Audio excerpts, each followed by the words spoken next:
আবারও বেআইনি হোর্ডিং উচ্ছেদ অভিযান এডিডিএর। খুলে ফেলা হলো শহরের একাংশের বেআইনি হোর্ডিং। শহরের চারিদিকে শুধুই বড় বড় বিজ্ঞাপনী হোর্ডিং, বলা যেতে পারে বিজ্ঞাপনী ব্যানারে দৃশ্য দূষণ স্পষ্ট শহর দুর্গাপুরে। এবার সেই সব অবৈধ হোর্ডিংয়ের বিরুদ্ধে অভিযানে এডিডিএ। অবৈধ দখলদার উচ্ছেদের পর শুক্রবার এডিডিএর নির্দেশে বেআইনি হোর্ডিং খোলার অভিযান শুরু হলো কার্যত ডিবিসি মোড় ও সিটি সেন্টার এলাকায়। এদিন বড় বড় হোর্ডিং খুলে ফেলার পাশাপাশি বেশ কিছু জায়গায় হোর্ডিংয়ের লোহার কাঠামো ভেঙে গুঁড়িয়ে দেওয়া হয়। শহর জুড়ে যখন বিজ্ঞাপনী হোর্ডিংয়ের দৃষ্টি আকর্ষণের প্রলোভন, তখন ধারাবাহিকভাবে অবৈধ হোর্ডিং উচ্ছেদ অভিযান এডিডিএর। দীর্ঘদিন ধরে যে সমস্ত বিজ্ঞাপনদাতাদের বকেয়া ভাড়া এডিডিএর কাছে বাকি আছে, মূলত তাদেরই হোর্ডিংগুলি ভাঙা হচ্ছে, এমনটাই জানান আসানসোল দুর্গাপুর উন্নয়ন পর্ষদের দায়িত্বপ্রাপ্ত টাউন প্ল্যানার সৌরভ খাঁ।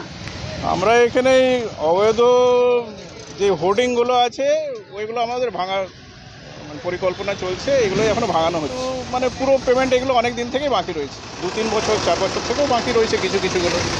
মোটামুটি দুর্গাপুরে যতগুলো আছে সবগুলোই ধীরে ধীরে আমরা ভাঙার পরিকল্পনা করছি। শহরের মুখ থেকে বিজ্ঞাপনী আচ্ছাদন সরাতে যে অভিযান শুরু হলো এডিডিএর নেতৃত্বে, তা আগামী দিনে শহরকে সুন্দর রাখতে কতটা কার্যকরী হয় এখন সেটাই দেখার। দুর্গাপুর থেকে নিজস্ব প্রতিবেদন, সমাজ পরিবর্তনের মানুষ।